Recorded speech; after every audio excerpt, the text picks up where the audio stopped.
सुप्रभात। आज का विषय है आत्मिक प्रकाश।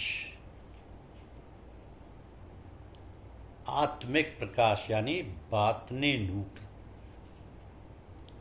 बातनी नूर। देखिए, एक बार एक संत ने इच्छा की कि शैतान से भेंट हो जाए, ताकि ये देखा जा सके और समझने की कोशिश की जा सके कि आखिर ये बहकाने का काम उन्हीं के सुपुर्द क्यों है। तो एक दिन जब वो संत संध्या, उपासना और आंतरिक अभ्यास से निवृत्त हुए तो शैतान महाशय सवेरे ही आ पहुंचे। प्रणाम किया। वो अत्यंत निर्धन और दुर्बल अवस्था में देख पड़ते थे। कमर झुकी हुई थी, मुखाकृति चेहरे से प्रकट होता था कि अधिक दिनों से भोजन नहीं मिला है अथवा किसी रोग से पीड़ित हैं। फटे पुराने मैले कुचले कपड़े पहने हुए, हाथ में एक लकड़ी लिए, धीरे धीरे बोशोदा हालत यानी हीन अवस्था में चुपचाप निहायत अदब के साथ उन बुजुर्ग महात्मा के पीछे आकर खड़े हुए। तो आहट से जानकर महात्मा जी ने देखा तो उनके बुढ़ापे पर और फिर उनकी ऐसी खस्ता हालत यानी दीन दशा पर स्वाभाविक तरह से आने लगा। तो महात्मा ने कहा, आइए हजरत, सामने पधारिए। ये तो फरमाइए कि आपका नाम इस कदर रोशन है, फिर ये दशा कैसी? मुझे आपकी इस दशा पर आश्चर्य हो रहा है। तो शैतान ने उत्तर दिया कि महाराज, आप महानुभावों से ना जाने क्यों डर लगता है, और ऐसी गुस्ताखी या बेअदबी कैसे हो सकती है कि आप महापुरुषों के सामने बैठने का साहस कर सकूं। इसी कारण ये सेवक सदा ही आप साहबान के पीछे ही पड़ा रहना पसंद करता है। यहीं से आपकी कृपा द्वारा जरूरतें पूरी हो जाया करती हैं। आपके आदर सरकार के प्रति आभारी हैं। पर शैतान ने इसके बाद दूसरे प्रश्न का उत्तर यूँ दिया कि महाराज जी, क्या निवेदन करूं? एक जमाना था कि इसके सितारा उरूज पर था, बड़ा बल था, बड़ा जोर व असर था। चारों तरफ से शागिर्दी की भरमार होने लगी। धीरे धीरे इतने शागिर्द बढ़ गए कि कोई स्थान उससे खाली ना रहा। आशा ये हुई कि अब इतने शागिर्दों का उत्साह व गुरु है। ये सब खूब योग्य है। बुढ़ापे में अपनी गुजर बहुत आनंद से होगी। लेकिन जो देखा ख्वाब था, जो सुना अफसाना था। समस्त शिष्यों शागिर्दों ने तमाम संसार में अपना अड्डा जमा लिया है और उस बूढ़े गरीब को कोई नहीं पूछता। तो सेवक की ऐसी दशा का कारण यही है। आप सदृश महापुरुषों का सहारा छोड़कर अब कहाँ कोई जरूरत पूरी हो सकती है। डरते डरते पीछे आड़ में आशा लगाए पड़ा रहना चाहता हूँ। और महात्मा जी ने यह सुनकर जोर से कहका लगाया और सुमधुर शब्दों में फरमाया, खूब कहा, यथा नाम तथा गुण। जैसा सुना वैसा ही पाया। भगवान के भक्त प्रेमियों के पीछे पड़े रहने का तरीका आप सरी के उस्ताद का ही काम हो सकता है। बाकी सारे स्थानों में आपके अगणित शिष्य काम कर रहे हैं, फिर भी आपका इनका सारी अधीनता व आदाब की मैं प्रशंसा करता हूँ। कृपया करके आप ये उस्तादाना तरीका अख्तियार ना करें और चुपचाप पीछे खड़े रहने का कष्ट ना उठाएं। अच्छा, आप हैं तो अपनी जमात के उस्ताद ही। अब ये बतलाइए कि भगवान के भक्त प्रेमियों, संतों, औलिया पर किस प्रकार आप अपना प्रभाव डालते हैं और किस तरह उन पर भी आघात करके उन्हें पतन करने का साहस करते हैं। शैतान ने कहा, महाराज, खैर हुआ सो हुआ। आपने तलब फरमाया, ये सेवक हाजिरी बजाया, परंतु ये अकृतज्ञता यानी नास्वीकारी होगी जो आपकी सेवा में चंद भेद की बातें न अर्ज की जाएं।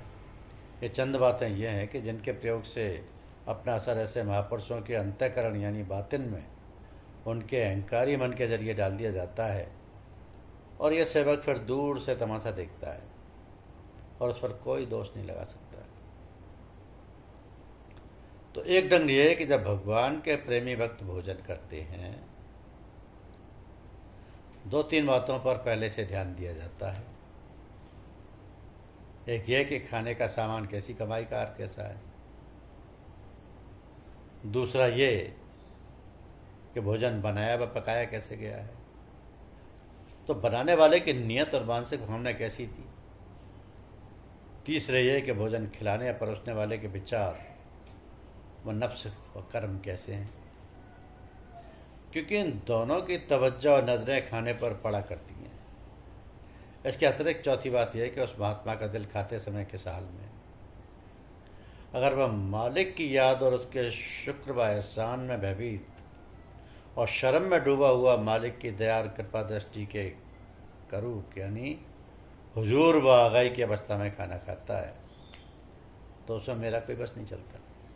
हाँ, फिर भी अगर खाना ऊपर के ढंग का खाया जाता है तो मैं इस ताक में रहता हूँ कि किसी समय भोक्ता को मालिक की याद से बुला दूँ।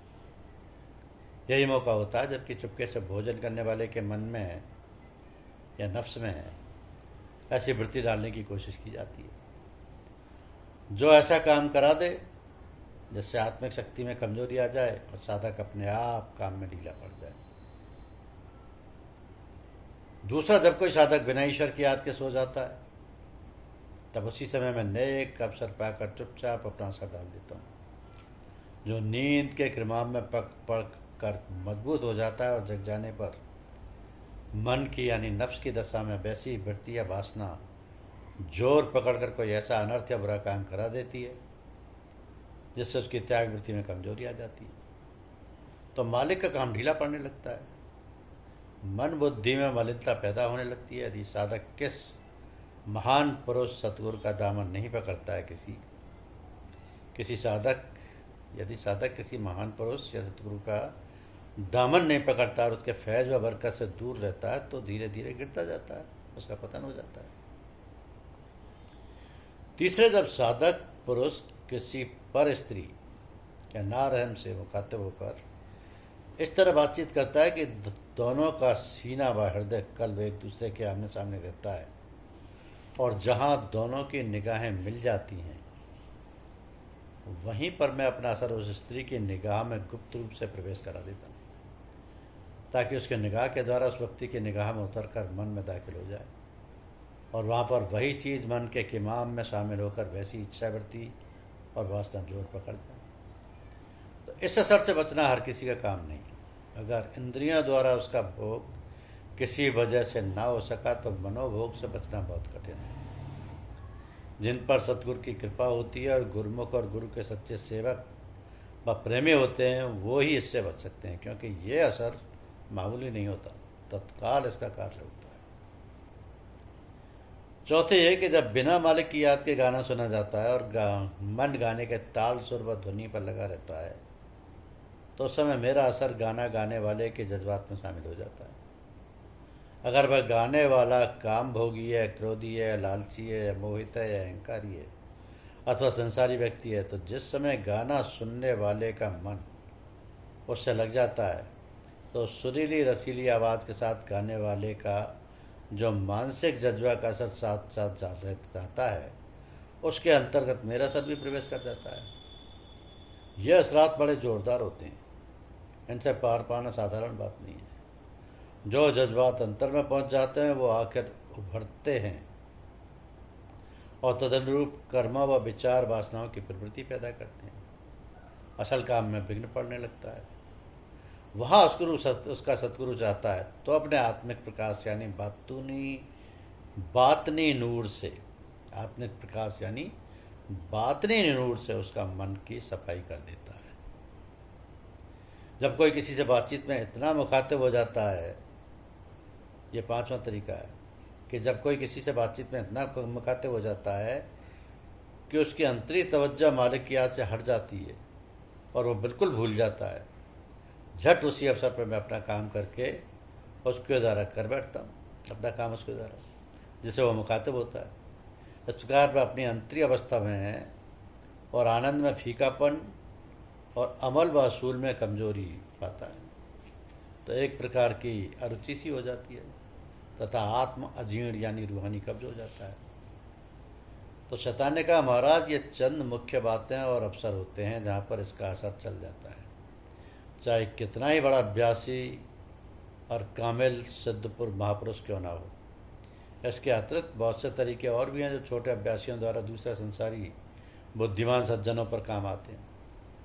महात्मा जो शैतान की ये सब भेद की बातें सुनकर दंग रह गए और खुद को टटोलने लगे कि स्वयं उस शैतान के ऐसे बयान के ढंग के अंतर्गत तो नहीं आ गए जो उनको भुलावे में डाल दे।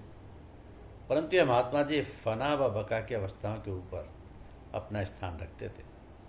आज तो शैतान को उन पर अपना प्रभाव डालने की का कोई साधन प्राप्त न हुआ। यद्यपि ये सब अपना भेद बताने का कार्य, और वह भी ऐसी नम्रता और अधीनता के साथ, कोई साधारण उस्तादी का काम न था। परंतु उन बातों से महात्मा जी पर उल्टा ईश्वर प्रेम का रंग और भी चढ़ता गया और हुजूरी व आगाही की ऐसी आह व सांस ली कि शैतान उस तजल्ली यानी प्रकाश को बर्दाश्त न कर सका और घबराकर विदा होने की आज्ञा चाहिए। तो महात्मा जी ने फरमाया कि अब आप पधार सकते हैं, परंतु कृपया अब फिर हमारे पीछे रहने की चेष्टा न करें। शैतान अदब से सलाम करके वापस हो गए। प्रेमी जन इस कथा से कुछ समझे, क्योंकि ऐसे शैतानी शक्तियाँ अपना काम तो करती हैं। ऐसे एक बार महात्मा जी को शैतान को देखने की इच्छा थी। इच्छा करने की देर थी कि हजरत शैतान फौरन तक तशरीफ ले आए। अत्यंत बूढ़े, सफ़ेद दाढ़ी, बिल्कुल दुबले पतले, कमर झुकी हुई, कमज़ोर और दुर्बल, ऐसे कि रंग पीला पड़ा हुआ। एक लकड़ी हाथ में टेकते, फटे पुराने कपड़े पहने आपदार, लेकिन खैरियत से उन संत साहब के पीछे ही चुपचाप बड़े अदब से खड़े हुए, सामने नहीं आए। तो जब ये पांचों तरीके बताए गए तो महात्मा जी ये सुनकर बहुत रोए और मालिक के दरबार में गिड़गिड़ाकर प्रार्थना की